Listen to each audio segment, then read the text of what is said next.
Hello, everyone, and welcome to another episode of the A&H Berts Stockpickers Podcast with Albert and Hubert. Here each week, you can join us in discussing our favorite stocks so we can help you find your next investment opportunity. We aim to present and discuss the investment thesis for our top picks. Let's get right into this week's choice. Today, Hubert is taking the hot seat with his pick, WizzAir. Lovely stuff. Thank you, Albert. So yes, today I shall be going over another one of my favorite companies. And again, this is a company I do own stock in. So, I'm putting my advice, my money where my advice is. So a little bit of background on the company. It is a low budget, low cost, low budget carrier. And it's sort of mainly central in Eastern Europe with its headquarters in Hungary, but it is trading on the London Stock Exchange. So we're looking at a company with a 4.74 billion GBP market cap. So my three main points as to why I think this is a strong investment opportunity, especially now, is one, the cost advantage and the cost advantage moving forward over the next few years.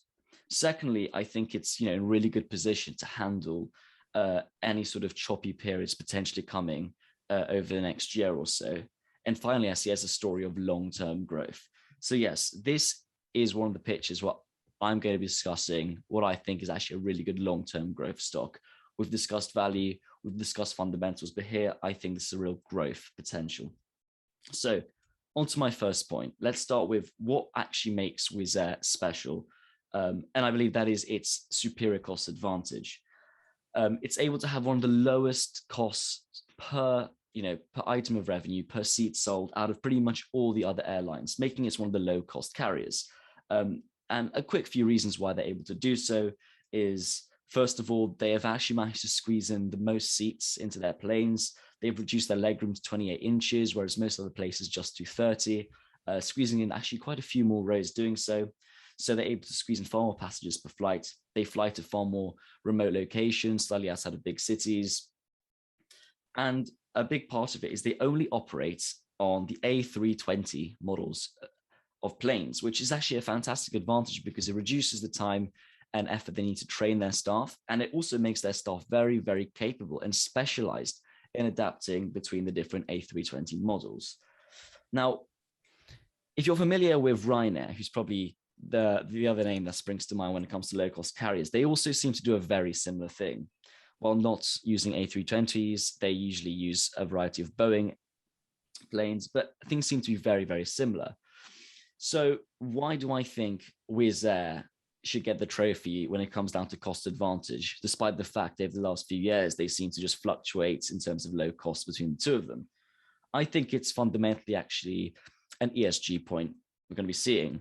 So, looking at the trends we've seen in carbon pricing over the last few years, carbon pricing has just gone through the roof, and a lot of houses on the street, we had discussed this with Anglo American, a lot of houses on the street can see a potential for carbon prices to potentially even double, or at least increase to a significant amount. We could see it reach peaks of almost 100 or even greater per ton of carbon. Now, how does this fit into the airline business? Of course, flying an airplane is an incredibly carbon intensive business.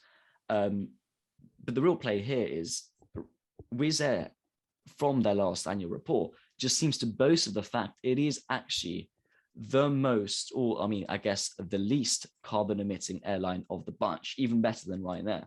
So given this, if we see those carbon price increases coming within the next few years, we can see a real cost advantage being gained there through their sort of improved ESG side over other carriers like Ryanair. That is going to be its big advantage. And, with lower costs comes lower prices in comparison to its competitors. This is a very commoditized space. So, people are just going to be going for the most convenient, lowest cost airline. And I believe this, potential for a competitive advantage with that carbon price increase is going to be a real beneficiary for Wizz Air.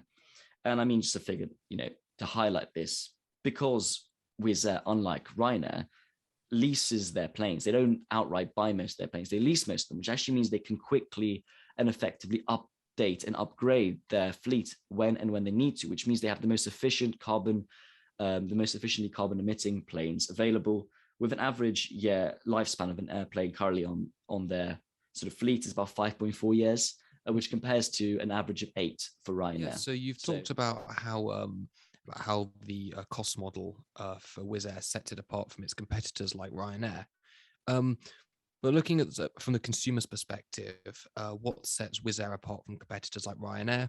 Why would consumers choose this airline over its competitors? What does it offer that the other airlines might not? What differentiates them really? Oh, yeah, it's a very good point. I mean, for a lot of people, I think it's a matter of convenience. I think a lot of people currently in the market, would be torn between going from, using Wizz Air or using Ryanair. They seem to fly from very similar airports. They go to slightly different ones, but it's a very similar product. But at the end of the day, I think over, maybe the last year or so, Ryanair has had a lot of bad publicity when it comes down to actual customer service. There have been a lot of problems on the booking side, and people have found it very difficult and painstaking to secure even to print out their tickets or go through the check-in and everything. I think Wizz Air actually in this case has a real advantage because they have actually pioneered a very, very good online service for customers.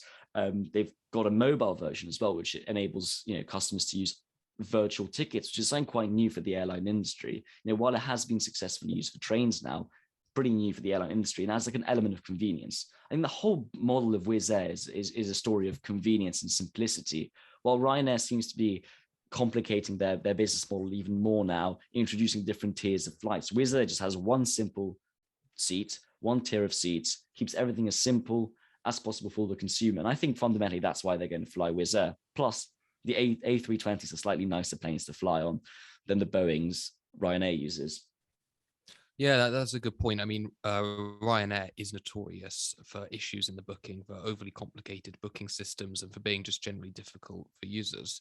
So if Wizz Air can gain the opposite reputation, that it is simple and easy to use, that is definitely a huge advantage that their brand will have over the Ryanair brand. So I think that you're right, that could definitely be a real selling point for the airline for consumers. Yeah, I think, like I said, it's going to be a big one, especially also looking at where it's placed. That's like a further differentiator. Obviously, Ryanair is stationed out of Ireland, is where their head office is, and they seem to focus more and are incumbents more in the sort of short haul flights within Western Europe. Now, Wizz Air seems to have most of its market in Eastern Europe. Now, while both airlines do cross into each other's territory, I think, a lot of Eastern Europeans, where the majority of its flying happens, are more inclined to be using Wizz Air, simply given that it is an Eastern European brand. And I think there's a level of trust in that. I mean, the figures speak for themselves. In Central and Eastern Europe, it is the airline with the highest market share, actually quite a bit above Ryanair and way above EasyJet. Yeah, I mean, that's if the Eastern European market for Wizz Air is something where it does dominate over its competitors. So I think that that can be a real they can capture focusing on different markets. Yeah, and I think moving on from there, what I think will really set Wizz Air up for success is actually how it can handle its failure. This is particularly important, looking at it in the current context of what we've seen over the last year.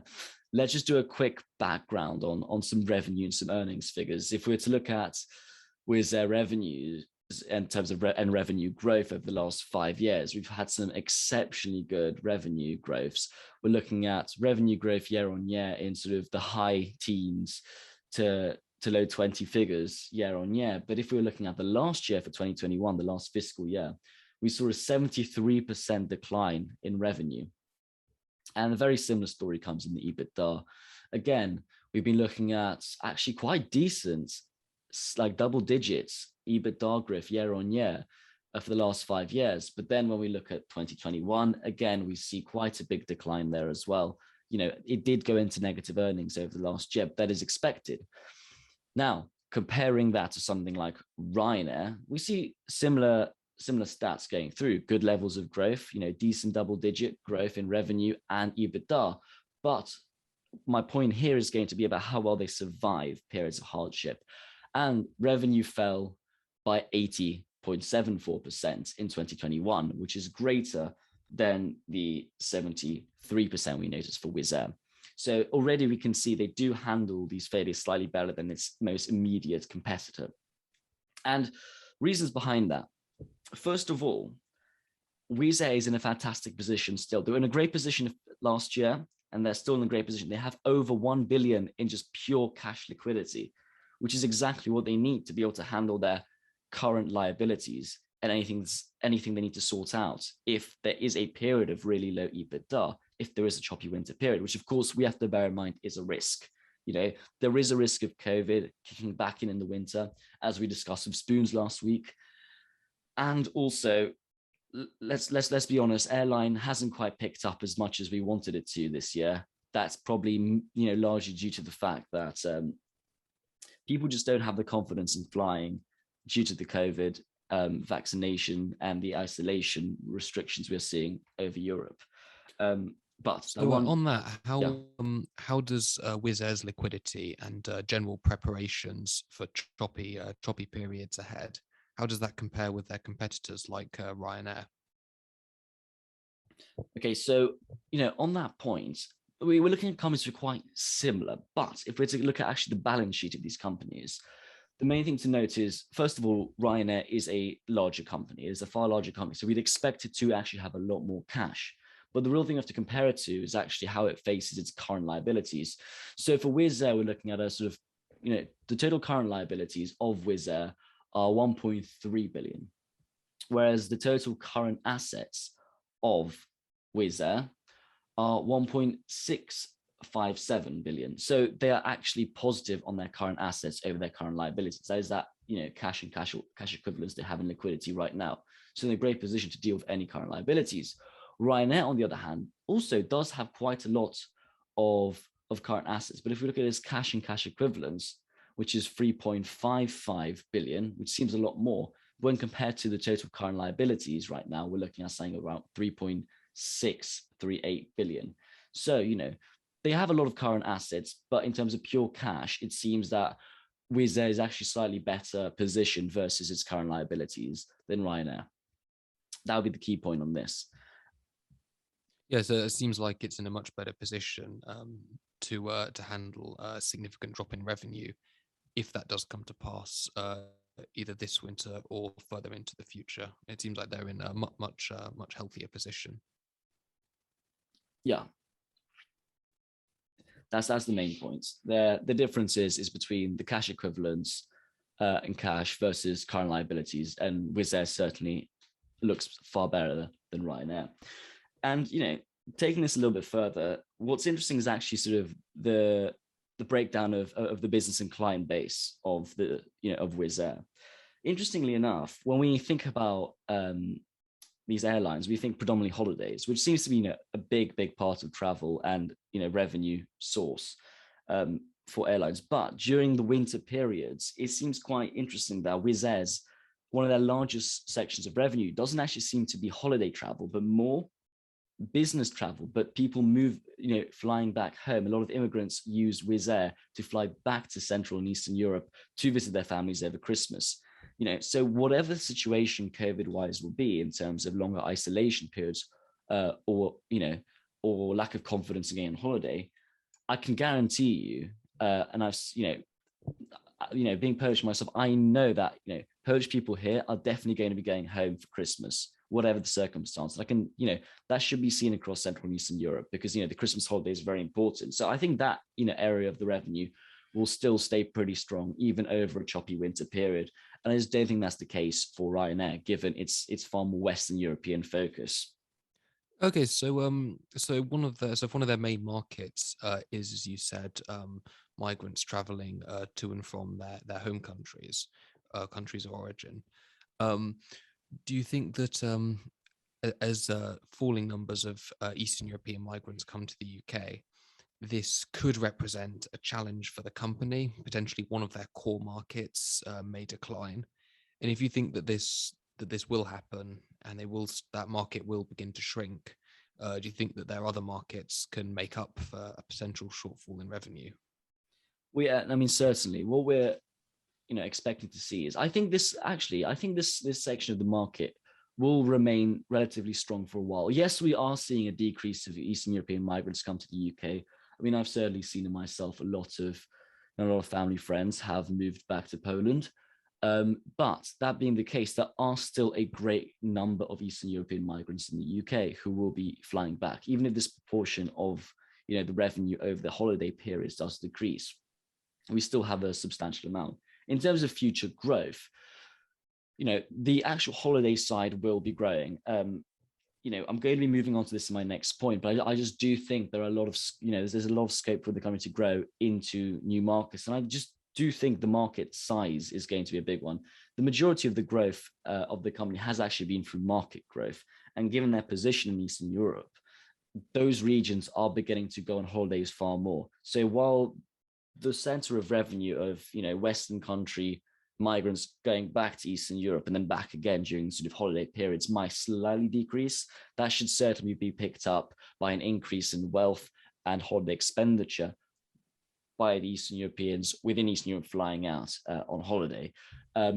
Yeah, for sure. I mean, there's plenty of other opportunities for the company to expand in different areas. So yeah, I don't think that even if this does fall, it seems like it'd be unlikely to be fatal for the company, assuming that they can carry on capturing other markets. No, exactly. And I think to sum up this second point of surviving quite well with a strong balance sheet and that sort of business travel section, when we look at sort of the ratings WizzAir's received from places like Moody's in terms of their balance sheet, they're currently rated as investment grade. So it's not just us that are confident in their ability to sustain their current liabilities. It's also, credit rating agencies like Moody's, which is really positive. But with that, I want to get on to what I think is the most interesting part of the discussion, which is, the potential for long-term growth when it comes to WizzAir. And first of all, it's going to be one that is propelled and catalyzed by the actual fundamental market growth of Central and Eastern Europe. If we're to look at, three of the largest economies in that region, which is Poland, Hungary, and the Czech Republic, which is, that is like the key central hotspot of WizzAir's operations. We're seeing Poland, Hungary, and Czech Republic growing between 4 to about 5.5% per annum over the last several years. Now we're excluding the fall over the last year due to COVID, but that was a global problem. But in terms of real, general, normal situations, we're looking at pretty strong growth versus a pretty meager growth in the rest of Western Europe. And, if WizzAir is able to capture this, then that will be a big propellant of growth.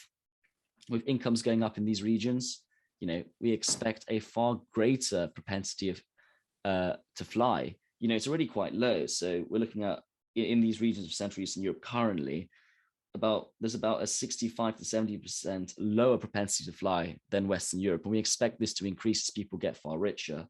But even still, Wizz Air is a very, very cheap airline. So it is able to capture the interest of those people who previously wouldn't fly on something like BA or even domestic flights like LOT in Poland or other airline providers. Furthermore, on top of that Central Eastern European driven growth, I think another aspect of this, which is really, really positive and interesting, is the fact the management of the business has confidence. And this can really be sort of shown through the expansion into Abu Dhabi and starting to expand into the Middle East, which actually provides a very interesting sort of kink into that chain of Middle Eastern like bulk airlines by providing a budget option in a world of Emirates and Virgin Atlantic and Etihad Airways, which currently dominate the Eastern, the Middle Eastern space. And Wizz Air is actually taking the jump and moving to places like Abu Dhabi, like North Africa and a few Middle Eastern regions. I think it's really, really positive, and it shows the management of the business has confidence in the business in the long term. And if that's not enough, looking at how much the fleet size is going to be increasing over the next several years, we're looking at a fleet size currently of 137 with an expected fleet size of 167 by 2023. So we're looking at these fleets are getting ordered. So there is that consolidation. Yeah, so Wizz Air has undergone significant expansion during the COVID period and is continuing to do so. They're opening up more hubs, there's more routes and more flights. And this is happening at a time when most other airlines seem to be cutting back on various routes as the demand has fallen. So it's obvious that WizzAir is taking a different approach to many of its competitors and other legacy airlines too, even. So do you think that this will pay off and WizzAir will be successful in opening up new and more profitable markets at the expense of their competitors? Um, or do you think that there's a possibility that the current expansion, the latest expansion, will result in the airline becoming overextended and may end up losing money on these new ventures? So that's a very interesting point. I think well, I'm going to start with looking at how it's done historically. It's a pretty new airline scape of things, and if we look at its growth and trajectory since it first started, which was only in the mid 2000s, it has grown to capture pretty much the entirety of Central and Eastern Europe. If we have a look just at the current percentages of the market it has in these geographies, currently it is ranked, I believe, it has, let's see, here we are, 45% market share in Central and Eastern Europe. It is the number one carrier in that region. That is accounting for budget and for full air, for regular airlines anyway. And that is followed by Ryanair, which is 26%. So, it was able to catch these regions that were growing and didn't really have any access to a budget airline before. So, if we're to follow that same sort of logic, and if we follow that same trajectory into the Middle East, we should expect very similar results. The fact they've done it now is actually quite good. They've managed to use the fact they have a lot of liquidity, and because of that, they were able to sort of capture new financing and were able to expand into these regions, which is really promising because I think a lot of these airlines were struggling financially and were unable to do so. I don't think it's a case of other airlines backing down out of fear. It's just they didn't have the opportunity to. And WizzAir is taking that leap. And, while there is a risk, obviously, that it was, they bit off more than they can chew. I think looking at what's happened in its Eastern European growth and how it's spread across the entirety of Europe from just a company centered in Hungary, I expect the same thing to be happening in the Middle East. So as it moves into the Middle East, it will obviously come up against the Middle Eastern airlines, a lot of which are very strong brands, things like Emirates. And do you think that how do you think it will fare against these airlines with their strong brands and established footprint in this region? Well, the thing is, I don't think it's going to be a direct competitor. The reason is the Middle East doesn't seem to have that great of an offering of budget airlines. And it's very important to differentiate the markets between classic legacy carriers, those, under IAG, under Virgin Atlantic, and these massive Middle Eastern brands like Emirates, and say the budget airlines like Ryanair, WizzAir, EasyJet.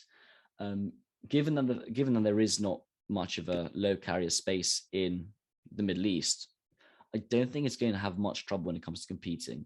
Most people who would be using WizzAir are not the same people who are going to be making regular flights on Emirates.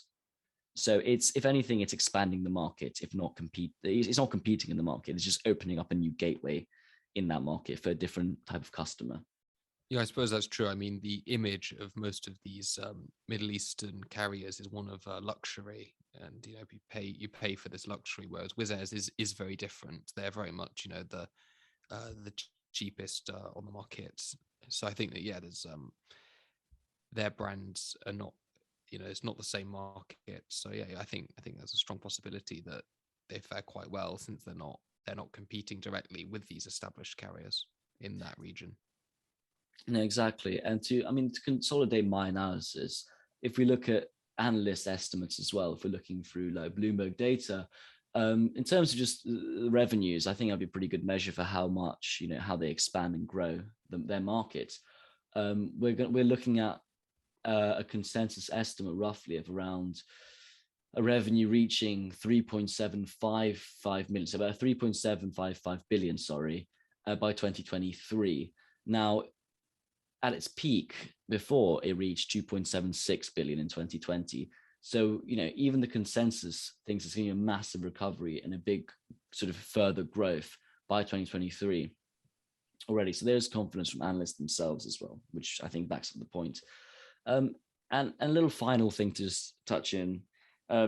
We've often spoken on the show about return on capital employed, but I think it's always an important thing to mention, because that is fundamentally going to be how the business grows from the inside out and how it invests the money we put into it. It's not Games Workshop. It's not going to have a return on capital of over 100%. That's a real rarity.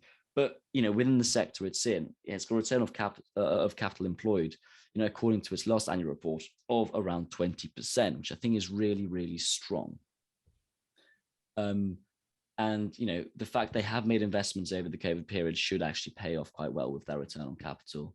And I mean, if these latest ventures can maintain that level of return or even a similar level, I think that will put them in a very good stead going forward. Exactly. We hope. I mean, I think it's certainly the case. But again, like we said, there is an element of risk to it as well. Of course. So with that, before I think we wrap this up, I think it's always important to quickly go over some valuations and some of the problems when it comes to valuations right now with WizzAir. So unfortunately, but also quite unsurprisingly, over the last year, WizzAir has made negative earnings, which means it makes it very difficult to value the company in terms of price to earnings. So what we're going to be doing is, I think if we look in terms of just EV to EBITDA, we're currently looking at a company that's currently priced at a 13.32 times EV/EBITDA, which, versus its historical figures does seem quite expensive, I must say. We've seen sort of those levels in sort of the mid to high single digits, but certainly not in the teens. Now, does this mean that it's overpriced right now? Not necessarily. If we're again, if we're to follow the trajectory of potential growth going forward, this doesn't seem like an unreasonable valuation to have right now. And if we're to compare it to something like Ryanair, for instance, which is his direct competitor, Ryanair is currently valued at 14.64 times EV/EBITDA. So it looks slightly cheaper in comparison to its peer. And given the fact that, as we've discussed today, I certainly think that WizzAir has a lot more potential for growth than Ryanair, given its Central Eastern European placing. I think that 13 times EV/EBITDA actually doesn't look too bad. And obviously, it's going to be a lot higher now because earnings have been really, really poor this year, but the expectation for growth is actually quite high. Yeah, these are looking like these are very strong valuations for the company going forward, even if you do consider the negative PE this year. Actually, no, let me do that again. Yeah, sorry. Yeah, it doesn't like the company is in a very good position, and yeah, you can't. The latest figures from the COVID period, it is obviously exceptional.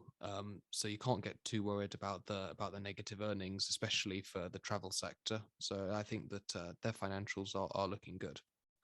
Yeah, exactly. And on a consensus forward EV/EBITDA rating, we're looking at something of a 6.99 times in 2023, which again looks very reasonable. So I think we just have to look over this minor blip going forward, because it's not an accurate representation of the company. No. And to finally summarize up this section of the segment, I want to quickly touch back on the idea of long-term growth and just quickly compare it to Ryanair, because the whole sort of investment thesis here does rest around it being better off than Ryanair, because they're very, very similar companies, direct competitors. And Ryanair has a massive holding in the Western European markets, which don't really have much more scope for growth. Realistically, the income's not rising very fast, and people are not going to be massively increasing the amount they fly anytime soon. However, like we discussed, not only is the Central Eastern European region growing, it still has a lot more room to grow and to reach the same levels as the West. And that is going to be the main reason why I think, unlike Ryanair, WizzAir has a lot more scope for growth over the next 5 to 10 years. Just something I wanted to throw in at the end because I missed it earlier. And I think with that, my main points have been talking about the superior cost advantage moving forward, the superior ability to handle choppy periods, which are real potential during this still ongoing COVID pandemic, and a really, really strong potential for long-term growth. So I'd like to thank you all very, very much for listening to this week's episode. We hope that you enjoyed this week's discussion. Let us know your thoughts on this week's pick, and in the comments or on our social media, please send us any questions you'd like answered in the next episode. Or any suggestions of stocks that you'd like us to cover, please do let us know. See you next week for another episode.